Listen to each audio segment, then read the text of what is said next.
Super Hawk Crew's Mr. Rales with them for some insight. Thank you very much, Demon. And of course, also thank you to Mr. Rales for joining us here today to analyze all these games. And let's get right into it. The first map of Alliance versus the Copenhagen Wolves, picks and bans. To me, a little bit odd, maybe. Alliance banning out the Lucian and then leaving the Caitlyn, even though they had a first pick. Yeah, I think Alliance got really surprised that they banned 2 top laners. And I think they expected a Kha'Zix ban. So they had to pick the Kha'Zix because he's really broken and let Forgiving get his Caitlyn. And I think the Lucian ban was a little bit strange. So talk to me a little bit about the early stages of the game. We've seen that Copenhagen Wolves got all the way down to the inhibitor turret before 5 minutes on the clock. It's something we've been talking about as casters, why teams are doing this. But in your opinion, who did the right things and who did the wrong things in that situation? I think Alliance did the right thing with lane swapping because playing against Kate Karma is really difficult, especially as Twitch. So they had to lane swap. But that they went for the 3rd turret was a mistake because Xin Zhao takes the turrets way faster, which made the result that they got 3 turrets and they got 2 turrets. So I think they should have backed off after 2nd turret and then have timed it with a cannon wave so it pushed towards their side.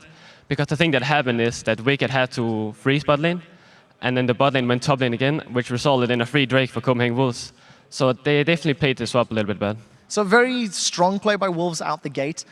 In your opinion, had you been in the same situation, what else could you have done other than backing earlier? Is there a counter to this type of play style, or is it just a matter of trading towers and see what happens? It's a matter of trading towers.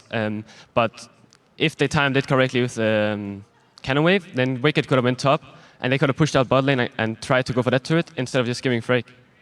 So that inhibitor turret was down and the inhibitor was open basically probably negated every plan that Alliance had for that game, or probably. And as said, they immediately went for the dragon, the Copenhagen Wolves, and that later also went into the very first team fight of the game.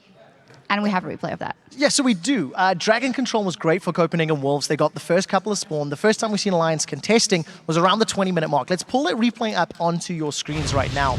Leading up to this moment, Copenhagen Wolves had been flirting with the dragon for about a minute or so, half committing, then backing away. Let's roll the clip out, and you'll notice that the Wolves are finally going to go all in for this dragon. Now, when we're watching the clip, you'll notice that Alliance are going to commit. They're going to start backing away once they get jumped on. This is a great last breath from Kauton and Yasuo. And I want to ask now your opinion on the positioning of both of these teams. Who was, in the right and who was maybe a little bit out of place?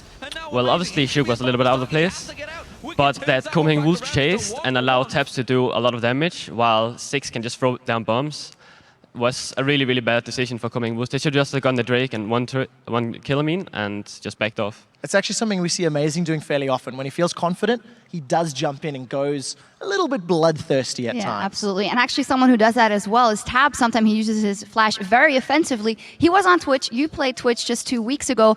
Tell me a little bit about positioning on Twitch and maybe how Alliance could have swung the game if they had a team fight where he might have been in the right position. Well, first of all, I think Taps did the right thing by making picks and flashing for it, because in most cases they got a free turret for it. But positioning with Twitch is about hesitating a little bit and just wait for them to make mistakes. Like at the moment they chase for your team, you're allowed to do a lot of AoE damage with Twitch, and that's why Twitch is so strong. So something where he could do a lot of AoE damage is when you're caught in the Baron pit, for example, and that could have been the issue, and we have a replay of one of the Baron. It's like you're reading my mind. Yeah, incredible. So the second replay comes a little bit later in the game, around about 30 minutes on the clock, and as Shux has pointed out, it is around that Baron pit. Now, the Baron had been started off by the Wolves. They peeled away. Alliance had actually started this fight off. Tabs comes in from the side. Now, Mr. Rolls, once again, who's playing this team fight better? Copenhagen Wolves is obviously playing the team fight better. They called out Frog out of position, and then they split up a little bit, so Tabs wasn't allowed to do as much damage as he wanted to. And yeah, then they just kill them all, and Tabs is caught out of position. Now, when you're in a position like this, 5,000 gold down, that's not game-ending. It is a big lead, obviously, but should Alliance have been grouped up? Should they have approached this Baron pit differently? Because this was really the team fight that sealed the deal as far as the Wolves were concerned. Yeah, they probably shouldn't have been that split. Like they have 3 people at Baron and then 2 behind the blue buff. So they were very, very split with a 6, which is not really great against Jax, Xin Zhao, Yasuo, who is so mobile and can get in your face really quickly. And they should definitely have been a little bit more group. Turning it the other way around then, if the Copenhagen Wolves, you have that inhibitor turret down at 5 minutes still, this turned out to be a pretty long game. What do you think made it that Alliance was maybe scaling pretty well or doing good so that they couldn't finish out that early? The reasoning behind that is probably because of Six, who can constantly wave clear. And Six is a really, really boring champ. He's just going to sit behind his turret and wave clear all the time. But I think they could have done a little bit more by taking, when they got the inhibitor, they could have forced the Baron a little bit quicker because bot lane is going to push no matter what. So yeah, they dragged it out a little bit, but I think they played really good. I think you only call Ziggs boring because he stops you hitting towers. When we look at this game, I think now that the Copenhagen Wolves are 1-0 up, if they pick up one more victory, they advance to the semi-finals, they guarantee the spot in the summer split. You have to think that the Wolves will be looking to get their hands onto that Jax, and Alliance will be looking for a way to counter that early game power. Maybe picking lanes that you can go 2 versus 2, prevent that map play. If you were in Alliance's shoes, what would be your focus in the next games in the series? I'll definitely focus on getting a better AD carry. I think they will mess up a little bit with the bans. Like they will probably not ban Lucian, or else they will let a lot of things open and ban Lucian, and then force them to either pick Kha'Zix or Caitlyn or whatever first pick, and then get 2 other OPs. So what do you reckon they will do when it comes to the top lane? Because we've seen it now, Aurelia and Renekton banned out, and Wicked had to go for that Shyvana, didn't match up that well versus that Jax. Do you think that that might be a sore point? Because Youngbuck called it, they will try and split push with their mid and their top, and they just haven't been able to do that.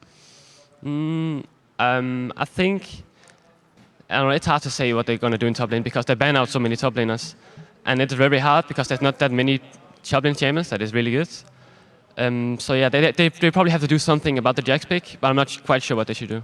Yeah, I think just as a final thought to add on to that, knowing that Youngbuck is a little bit more of a versatile player in that top lane, we've seen him playing Vlad, we've seen him playing Heimerdinger, you know, his Jax now. He's got a lot of different champions that he can do well with. And I actually feel like Alliance need to ensure that in picks and bans, they don't give Copenhagen Wolves the tools to take advantage of the early game. I really feel like the laning phase is incredibly important in Game 2 of the series. Yeah, and the Copenhagen Wolves called it, we have such a solid plan because this match is so important, and we have seen that here in Game 1. As for us now, we're going to take a short intermission. When we return, it's Game 2 between the Copenhagen Wolves and Alliance. Will the Wolves head to the semifinals with another win, or will the Alliance take it to Game 3? We'll find out soon. But first, let's hear from some of the pro players how to